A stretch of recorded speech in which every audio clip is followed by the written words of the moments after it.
Poema 45. A ação que purifica as criaturas possuidoras de muitas nuvens espirituais é a verdadeira corda da salvação. Embora possa parecer que o jorei da nossa religião tem por objetivo a cura das doenças, na verdade, não é só isso. Ele tem um significado muito maior sobre o qual vou escrever. Em poucas palavras, poderíamos dizer que ele é um método de criar felicidade.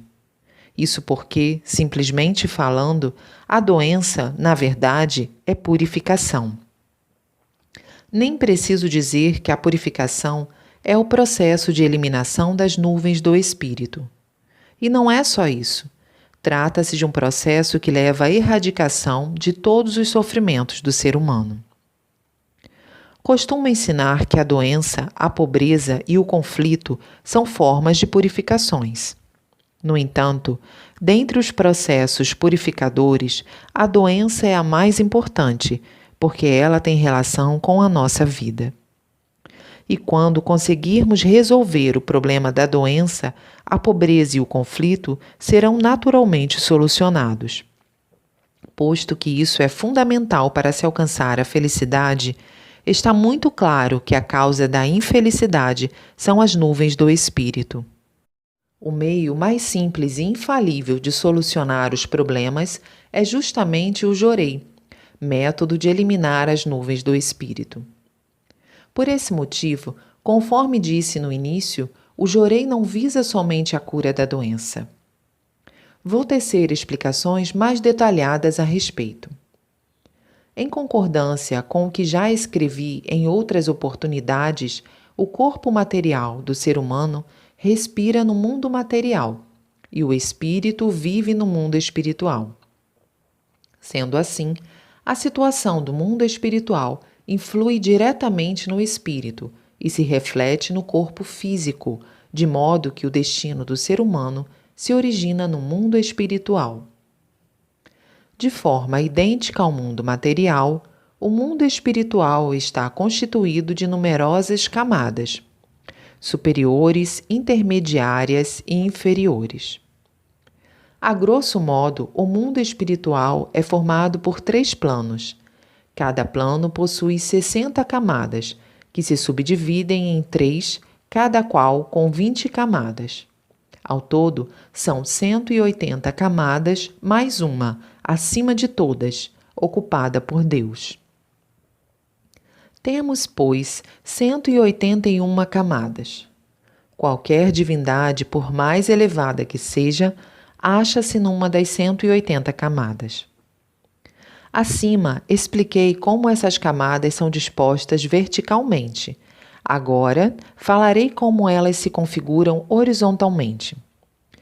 Desde o céu até o inferno, a amplitude de cada uma delas é diferente.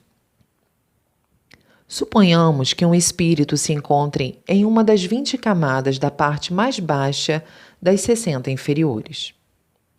Como isso corresponde ao fundo do inferno, é um mundo repleto de sofrimento inimaginável. Uma vez que esse estado se projeta no plano físico, a pessoa vive uma situação de profundo sofrimento. Já nas 20 camadas logo acima, o sofrimento é menor e, subindo mais 20, torna-se ainda mais suave, mais tolerável, e assim por diante. Fica claro, então, que o padecimento varia de acordo com a posição do espírito nas várias camadas do mundo espiritual.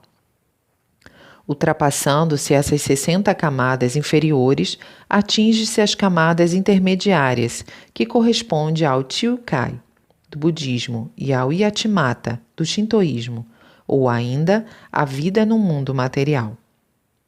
Acima das camadas intermediárias está o paraíso, e aqueles que aí chegam alcançam a posição de entes celestiais e desfrutam de uma vida de alegria e felicidade. Como se vê, a camada em que se encontra o espírito de uma pessoa se reproduz fielmente em seu destino. Por esse motivo, ela deve estar atenta para elevá-lo cada vez mais. À medida que o espírito se eleva, proporcionalmente os sofrimentos diminuem e a felicidade aumenta. Isto porque os sofrimentos decorrentes da purificação se tornarão desnecessários. Por esse motivo, enquanto o corpo espiritual estiver nas camadas inferiores, é inútil apelar para a inteligência e envidar esforços, porque esta é a inexorável lei divina, assim como é a lei espírito precede a matéria. Por conseguinte, para que o ser humano alcance a felicidade, é imprescindível que ele purifique seu espírito a fim de torná-lo mais leve e busque constantemente atingir as camadas superiores. Fora este, não existe absolutamente outro método para alcançarmos a felicidade. E nisso reside o profundo significado do Jorei. 25 de março de 1952.